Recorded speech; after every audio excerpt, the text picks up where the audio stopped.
easy for the awesome intro. I'm Nikhil Gola. And I'm Josh Byrne. Welcome to Tech Tac-Toe, a show dedicated to learning more about how businesses are adapting to the digitally transforming world and how MBAs can drive value in tech and beyond. So Josh, what are we talking about today? IoT. Awesome. Finally, we get to talk about something cool. I love GOT. Game of Thrones is my jam. No. IoT, the Internet of Things. According to Wikipedia, the most cited source for MBAs, IoT is the network of devices that contain electronics, software, and connectivity, which allows these things to link, interact, and exchange data. IoT is completely changing the game for B2B and B2C. It can unlock cost savings and efficiencies and provide businesses with troves of data to better serve their customers. Not to mention my favorite Disney Channel original movie, Smart House, is finally coming to life. A classic. That's right. Alexa, Nest thermostats, industrial sensors, all these and more. I'm having trouble understanding right now. No, Alexa. We're trying to do our intro here. Ugh. The Internet of Things has evolved into its own industry, and it's just getting started. We'll be talking to top IoT professionals to better understand this emerging technology and the connected world around us. Sounds good. Let's get started. Hit it easy.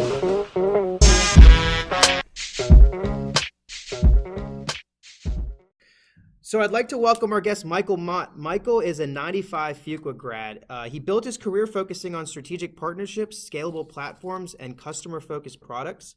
Michael started his career at Microsoft, where he spent 12 years and worked in many roles, including finance and business development, as well as managing efforts with Xbox applications and Microsoft Studios. He then moved on to Sonos, a consumer electronics company, working on global product partnerships and business development. Michael is now at Amazon and focuses on bringing together Amazon's voice assistant, Alexa, with strategic partners to provide the best customer experience. Thank you for being on the show today. Yeah, it's great to be with you. Thanks very much for including me. Yeah, Michael. So let's start by thinking about IoT broadly. Would love to hear how you define it. What do you think a future of IoT will be? How will voice play a role with that? Yeah, great question.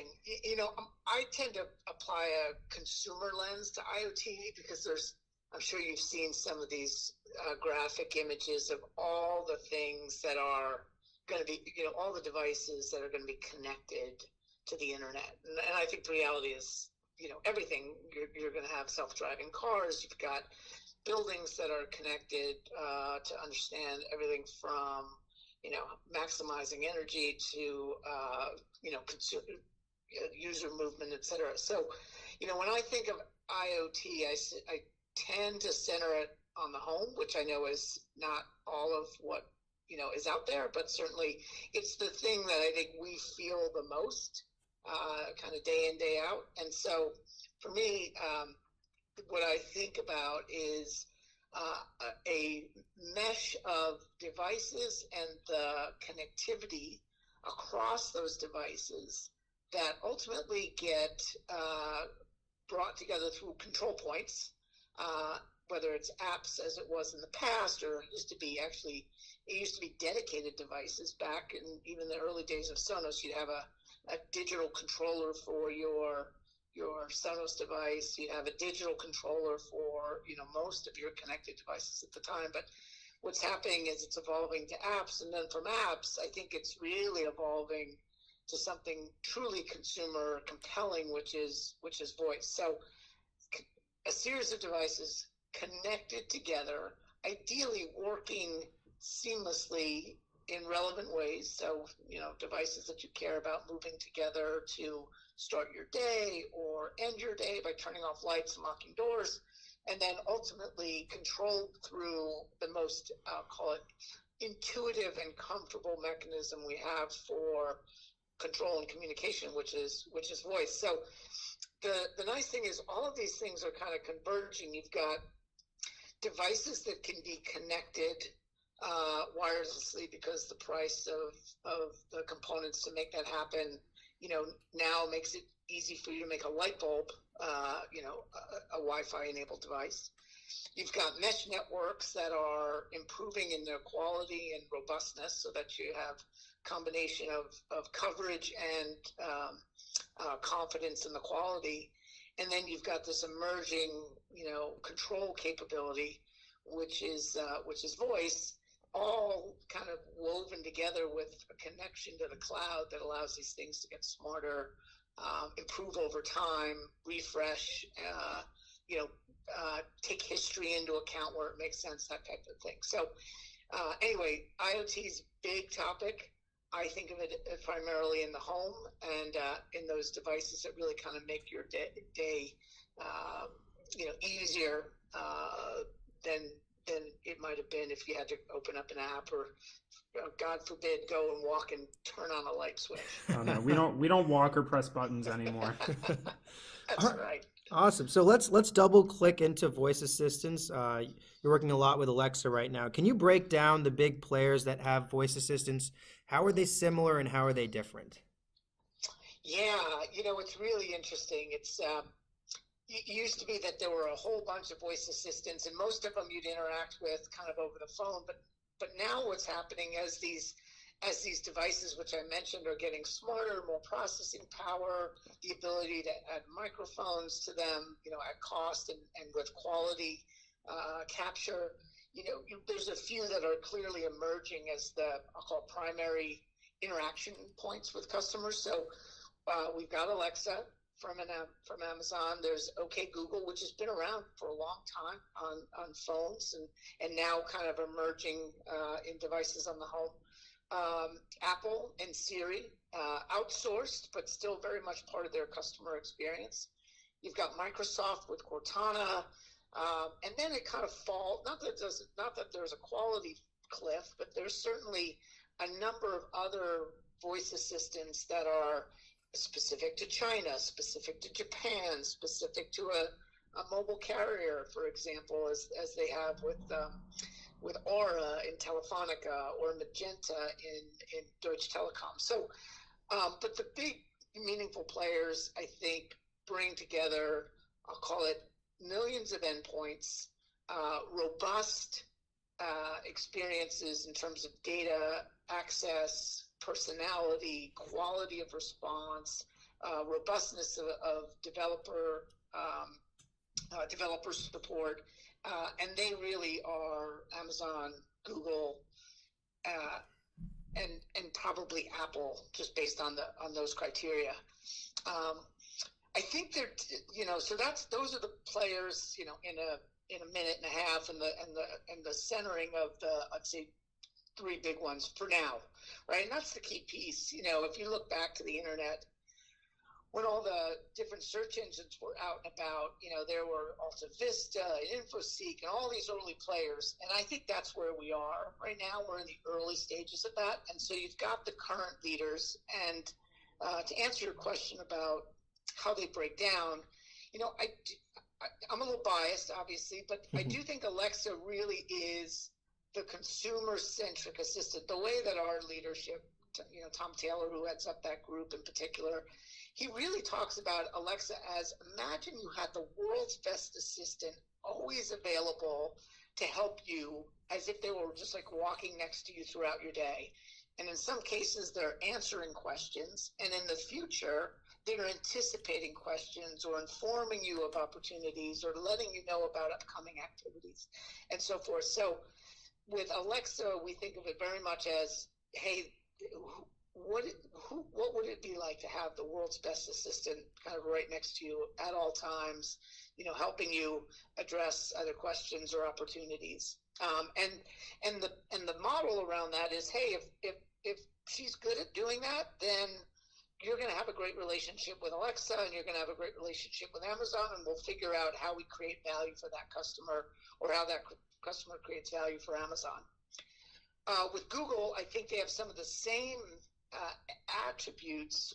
I don't think the personality is as strong. I think it's a much more technical approach based on where they were born from and where their strength is in terms of their algorithms and so forth. So a lot of people will showcase that Google's smarter than Alexa, but I think that's only part of it. I can have a smarter assistant, but if that assistant isn't relevant for me or isn't someone I want to engage with, then I'm not sure I'm going to use them all the time. So I think Google can be smarter, and it has has an opportunity to grab from its search and all its endpoints, but it's also, I think, challenged in some ways because it's got to put a human face to that assistant, or a human experience to that assistant. That's not been a strong point, and it's something they're trying to improve upon. And then the other piece is, at the end of the day, Google wants to advertise to you, so they want to know you better. You could say, well, Amazon wants to sell something to you, but that's not entirely the case in terms of our Alexa business, much the way our AWS business doesn't really drive you to buy stuff. That for us is a completely different business. Yeah. So Google's got that. And then Apple, I think, is, it's a tweener. I mean, they know it's a fundamental part of their experience. They want that interface the same way they really led the touch interface with phones, but it's not, they don't have the AI behind it. They don't necessarily have the developer support. They're not, they outsource a lot of that right now. And so for Apple, even though they've got all these touch points and these customer engagement opportunities, they're still fundamentally a device, a hardware company with software and services. And this software and service is still not a core part of what they're building. So I think it's for them, it's an interesting question about which way do they slide. Do they slide into that business and into that service, or do they partner? Do they do both? It'll be interesting to see what happens over the next couple of years. Yeah, we love a hot take at Tech Tech Toe. So much appreciated with the insight. So to continue on with this point of some of these players in the future, what do you really see as the future for voice and this house-driven IoT? Will customers need to pick one of these platforms that you referenced? How will people really use it?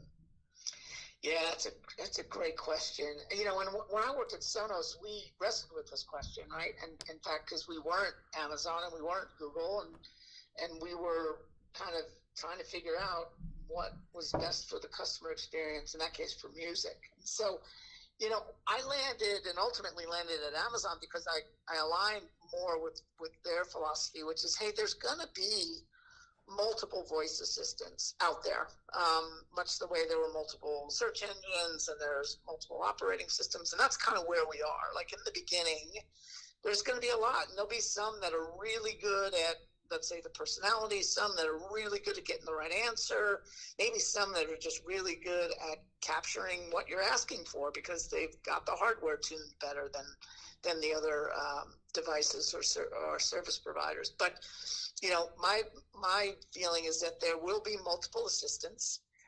Customers will over time have a preference, but they also won't want to be limited because they may like the quality of the answers from Google, or they may like the personality and the intuitive nature of what Alexa provides. And so you're going to find, I think, people in the beginning leaning towards one or the other, the same way, if you said, are you a PC or a Mac person, that's going to happen. But much the way we've seen people just kind of say, well, listen, I just want the applications I want to work and the experiences I want to be available, like Netflix, available on everything. I think you're going to find that same thing happen with assistants. And so that's kind of where I think it's going. You'll see some preferential treatment because there's a simplification that will be easy to embrace. But then over time, you're just going to find people saying, I'd rather have choice than have to make a call. And certainly we at Amazon believe in choice, which is why we're working with folks like Cortana, and we just made an announcement with Orange in France to work with their assistant. We'll continue to do that. Yeah. So to a lot of our listeners who are primarily MBA students, whether or not they're entering the tech field, how should they prepare for a more connected, IoT-driven future? How can they really be the strongest business leaders possible in that environment? Yeah, I think it's a great question because it would have been different. Like when I was coming out of school, I literally landed on Microsoft's campus and they were launching Windows 95, and that was all about operating system dominance and that wasn't where they started, but it's certainly where they wound up. But I don't think we're in that world. Like, we're in a world of blockchain. We're in a world of interoperability. We're in a world of cloud connectivity where services are embedded in services and so forth. So I think if you're an MBA student coming out now, you really have to think, how do I maximize my value proposition by doing the things that I do well, and then, seamlessly but effectively, and with consumer benefit at the core, connect with other services, other key stakeholders in the ecosystem. It's a lot more about dependencies.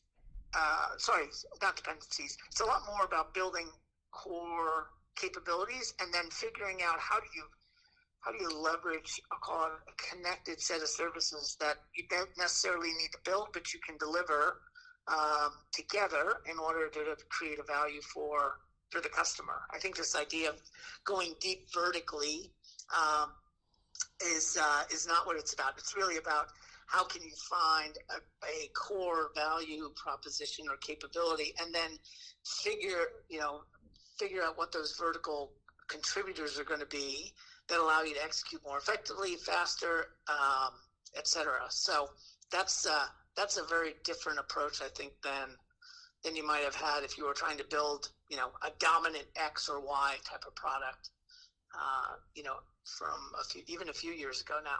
What's your favorite Alexa functionality that users might not know about? Yeah, so I've got one. It's personal.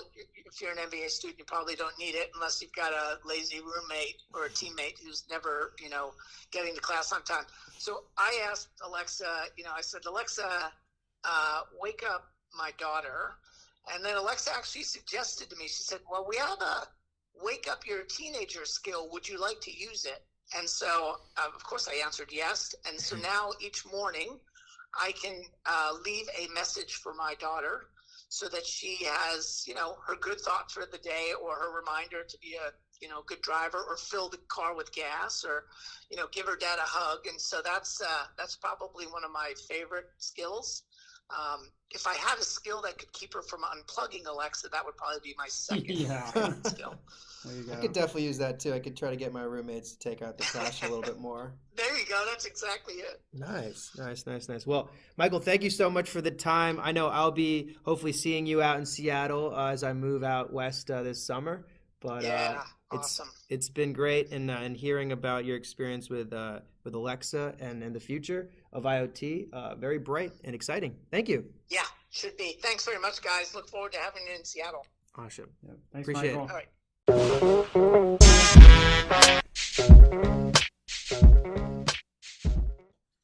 Kirsten Billhardt is the marketing director for IoT at Dell Technologies in Round Rock, Texas. Her career at Dell has spanned over 14 years, leading global marketing campaigns for Dell's IoT portfolio and evangelizing technology solutions for the manufacturing sector. Before Dell, Kirsten led strategic initiatives in portfolio planning at General Motors. Kirsten holds engineering degrees from Kettering and Purdue, as well as an MBA from Harvard Business School. Kirsten, thanks so much for joining us today. It is fantastic to be online with you. Thank you for having me. All right, welcome to Tech Tech Toe. So let's start this off. At a high level, how would you define IoT, and is there anything nuanced about it in a B2B context? Oh, totally. So IoT at a really simple level, and you can go into long, drawn-out technical explanations, but in a lot of ways, you're connecting something that has not been connected to the internet before. And most importantly, you're using that data to drive some sort of value, whether it's efficiency or innovation or safety or even a new business model. So it's this concept of new data from the physical world and being used fairly quickly to provide some kind of value. Now, from a B2B context, that value part of the equation becomes really important. A lot on the consumer side is kind of the gee whiz, isn't this cool? I can adjust my thermostat from my phone. And there's a little bit of convenience there, but it's a little bit of a novelty as well. Whereas in a business context, the novelty factor fades away really quickly. People don't invest in business cases for novelty.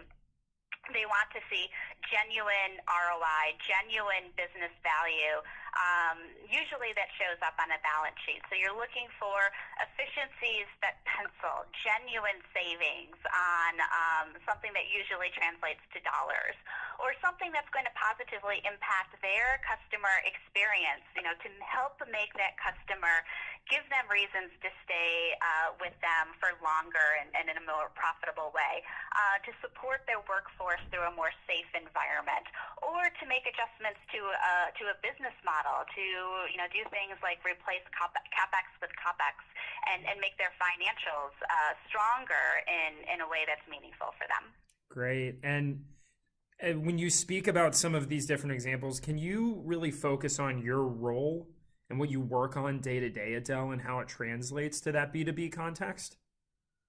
Oh, absolutely. So my role is the marketing director for Internet of Things for all of Dell Technologies. So a big part of my job is driving awareness for the company externally for what we do and why we do it and how we can help customers, and then also driving demand specifically for our sales team. So, marketing opens the door and sales comes along and closes it. It closes the deal, closes the opportunity. So it's driving awareness and driving demand at a very high level, simple, and that's marketing for B2B, throughout the world. Yeah. Okay, so we also know that Dell has a pretty cool program called the Dell IoT Solutions Partner Program. How did it emerge and what types of partners are involved? Oh, it has been around for a few years, and it came about with the realization that Internet of Things solutions, particularly in the B2B space, the enterprise space, they tend to be very tall stacks of technology, and they don't come from one single entity.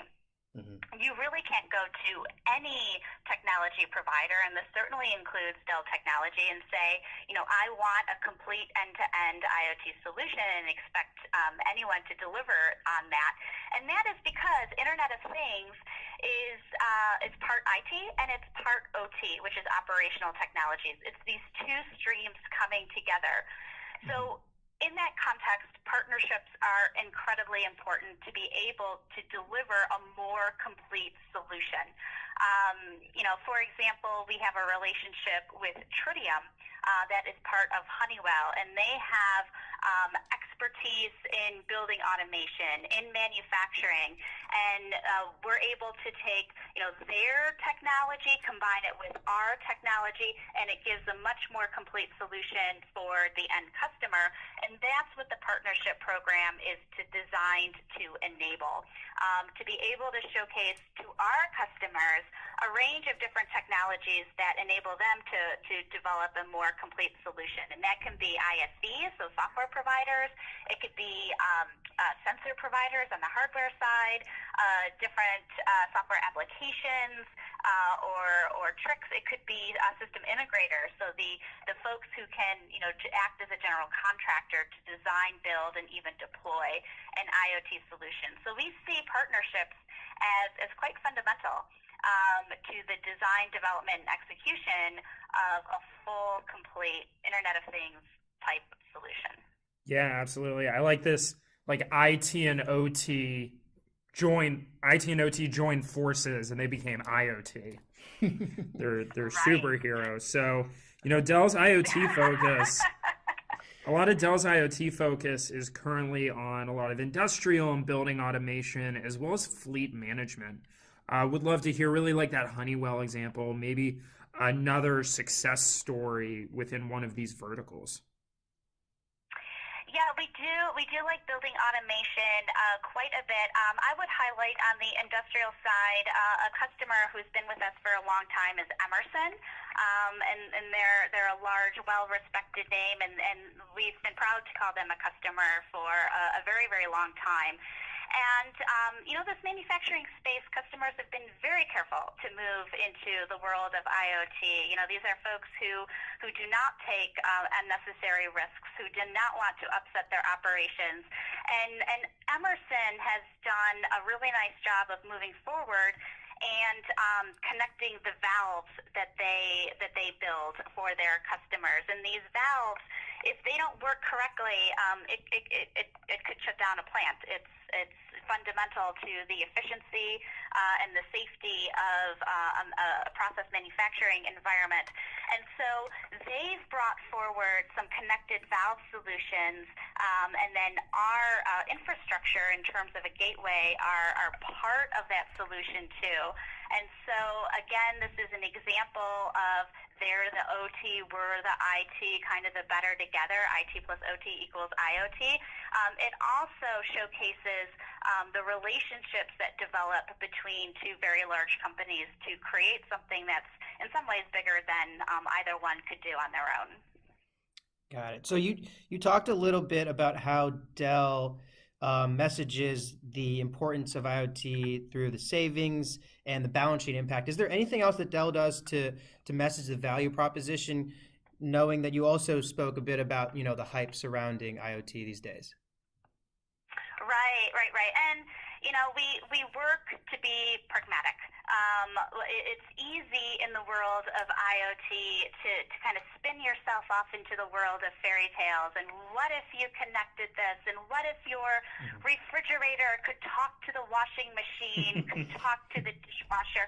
What kind of conversation would they have? And that's, while fun to think about in a science fiction type of view, it's not practical. And so we focus on the pragmatic. We focus on driving value that is meaningful for our customers, whether that's efficiency or innovation or safety or new business models. And then, our value prop to that is around helping our customers make that real. A lot of that is we have a strong point of view in how solutions are being architected. When you talk about, massive amounts of data being generated at the edge and that data having to be analyzed very quickly and action happening, where and how that data is analyzed can have incredible outcomes in terms of how costly the solution is, the amount of latency in the solution. So we do get involved very much at the architecture layer of how to build IoT solutions so that you're putting your analytics where it matters, while it matters, so that you're getting the right insights at the right time, going to the right people, using the right blend of technology. So it's this concept of doing, your quick and simple analytics at the edge, and then as you go, deeper through, some sort of a core, and then certainly to a cloud, those analytics get deeper and more sophisticated, yet they get a little bit slower because the compute and the latency take a little bit longer. So understanding what decisions need to be, quick and simple and fast, and which can take a little tiny bit longer. And take advantage of a more cloud-oriented environment to do that, really intense computing to drive those deep insights around predictive analytics and bringing together massive amounts of data. So we have a huge point of view around that. Security is always important, and so being able to help our customers design in the security they need, either from some of the capabilities we have in-house or some that come from our partner community. And then obviously leveraging the partnerships. So, as we said before, you need more technology than any one company can enable for a truly sophisticated, large-scale IoT solution. And so we open the doors to the relationships that we have, any recommendations we have to help the customer get the type of technology solution that is needed for the use case that they're looking to implement. You've got me sold, and I'm sure Nikhil's the same way. I'm on board. We're on board with IoT, so let's selling it by the pound. There you go. How many can we? Yeah, I want 3 IoTs. So let's look at your kind of your background and what led you here. So I'd love to close out with thinking about, especially for a lot of our listeners, how your MBA experience prepared you for your career in IoT and the technology space broadly. What should current MBAs focus on as we enter careers in IoT or even IoT connected industries? Well, technology in general, right? I think technology should be on the consideration of a lot of different folks if you're going through an MBA program, because technology is changing the world. And we see through IoT, and it's called by many other names, technology has been seeping out of the IT department. You know, it's not just in our homes anymore and our connected gadgets. It is transforming industry after industry and function after function. You know, I speak to you as a marketer, and technology has changed the way marketing has done. It's become much more scientific, much more data-driven, much more, granular and discrete in terms of being able to take the data that we know about a customer and their journey and being able to better represent the right solution at the right point in time. And that's just marketing, right? You know, think about how technology is changing, the world of medicine, how it's transforming real estate through connected buildings, how it's changing, financial services, right? And that's another popular way. So I do think, technology in general is an extraordinarily interesting area to look at when you're looking at any type of MBA related career. For me, I made a pretty big jump, and I think what an MBA does is it gives you the capacity to open new doors. So before I got my MBA, I was from Detroit. I worked in the auto industry for years and years and years. And with my MBA, I initially went back to General Motors, and I moved out of engineering and into internal consulting and into product planning, and that was incredibly interesting. But then I wanted to make a change. I wanted to leave Detroit and leave auto, and that MBA was a door opener. People would at least listen to me, at least give me a shot, at least really review the resume because of the name on my MBA.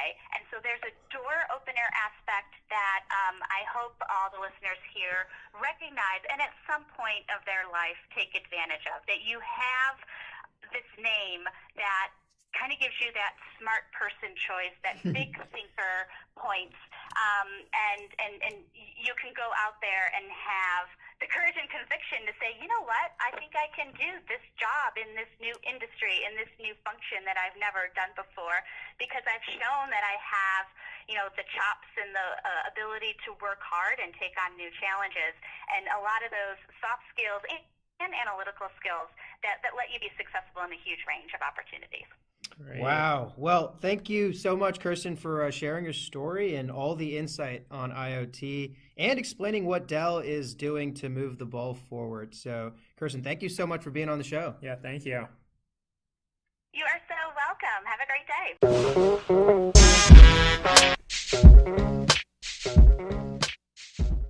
Our next guest is Ishan Sehgal. He is a 1991 Fuqua MBA alum. After Duke, he worked for 12 years at Nortel in sales and marketing roles. He then transitioned to IBM in 2003 and has been there since.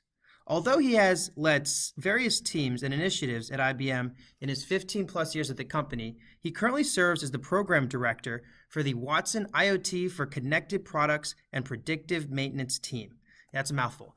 This group works to provide IoT SaaS solutions for companies in the auto, industrial, electronics, and insurance verticals. And we're lucky to have him here today. Ishan, how you doing? I'm doing great. Thanks for having me. Enjoy coming back and talking to the Duke community and certainly talking about IoT. Yeah, Absolutely. It's either this or leading up to tomorrow's Duke UNC game, basketball. So we're taking a break from basketball to chat about some IoT. We could do that. If we have time, I can tell you how I am personally responsible for one of the championships. But Oh, Yes. okay. Absolutely. We'll try to fit that in. Great. So, Ishan, really to start at top of the house, we're having every person we interview for this episode give their definition of IoT. And given your deep industry experience, we would want to know, what do you think of when IoT is brought up? And is there anything specific about it for your definition in a business-to-business context? You're right. IoT does mean a lot of things to a lot of people. It can be used to describe, say, automatically setting your thermostat based on weather conditions to digitally transforming industrial processes. Regardless of where you sit or our enterprise customers sit on that spectrum, we all would agree that IoT itself is not a means to an end. It's really a means for enterprises to address their industrial use cases, their pain points, unlocking the value of their assets, whether it's equipment, buildings, facilities, vehicles, and using what we can learn from them to reinvent their operations, their processes, and create new revenue streams. Gotcha. Okay, so what are, in your mind, the major barriers to IoT adoption, and what is IBM doing to overcome these barriers?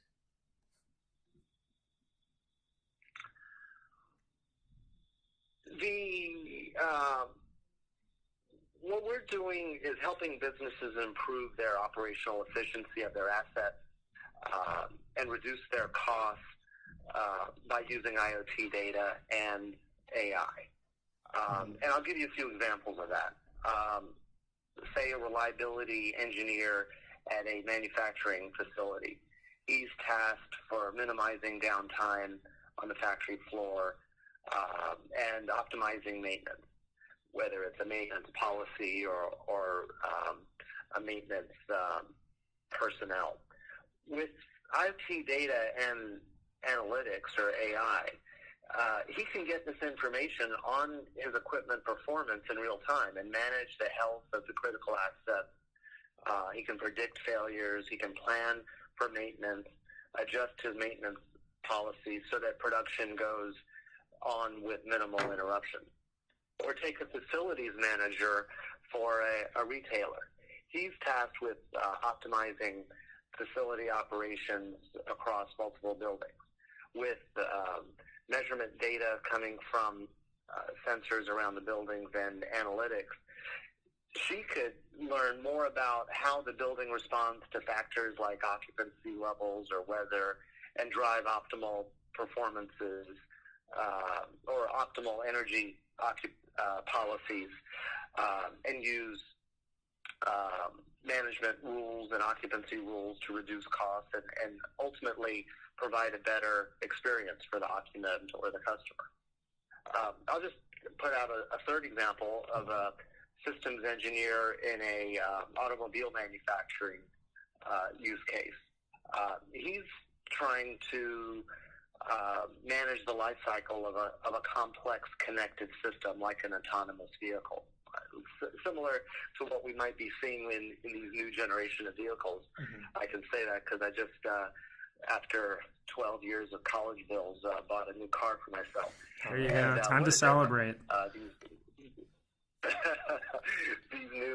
These new ADAS or autonomous vehicles have. And from a manufacturing perspective, similarly, they have to still meet design timelines within their budget. And AI applied to IoT data flowing from the manufacturing line and the car itself in a post-production situation provides opportunities for design optimization, cost reduction, and improving the customer experience.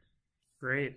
So to close it out, relating to some of the interests down the road in the IoT space some of our listeners have, how have you seen your MBA prepare you for your career in IoT? What should current MBA students really focus on as they enter careers in IoT or just broadly technology industries?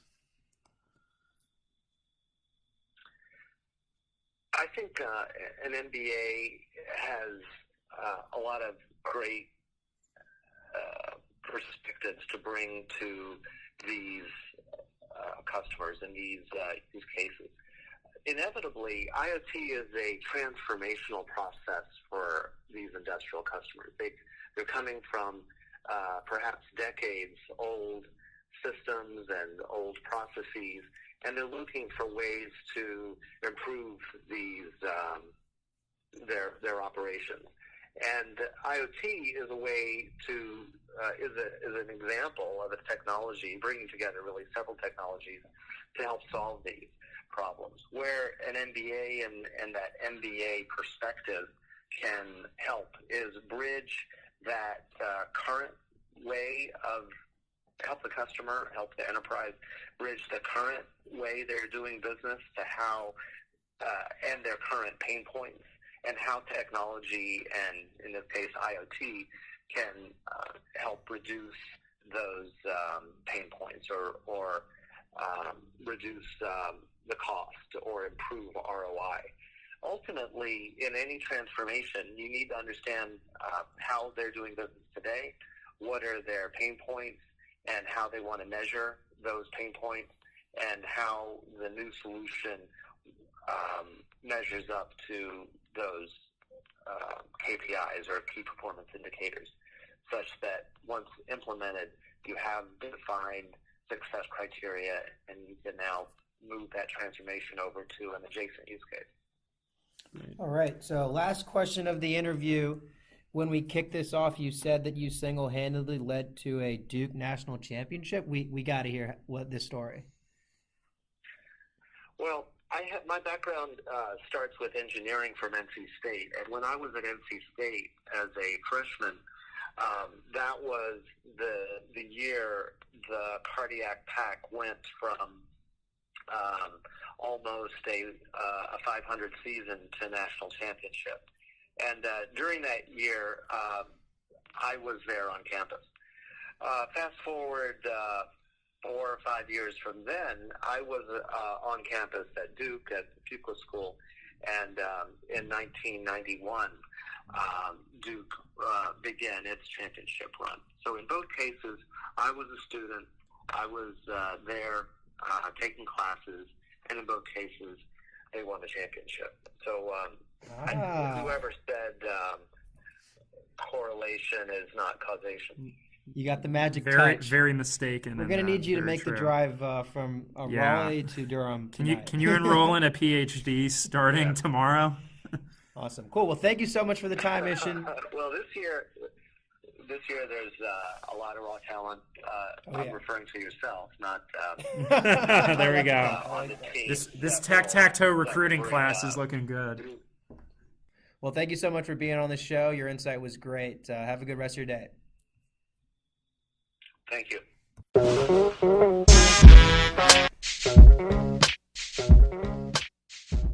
There you have it. That's our show. Who would have thought IoT is just as cool as GOT?